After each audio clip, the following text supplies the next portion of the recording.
é o seguinte, visando o quê? Melhorar a vida do idoso, né? Em 1994 tinha uma lei, né, que não era tão, assim, boa para o idoso, né? Então,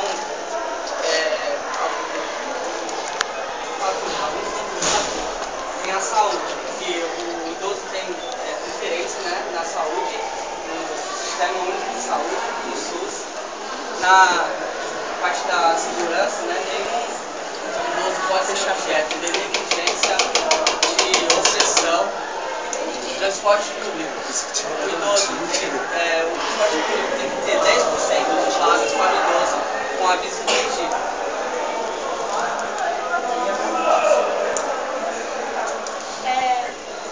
O idoso, ele tem uma importância extrema na nossa sociedade.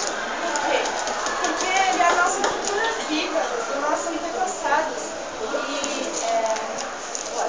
em termos filosóficos, ele é o que há de mais pronto de um ser humano. O idoso, ele tem muitas experiências Ô jovem, fizeram com que eles evoluíssem muito mais do que todo mundo.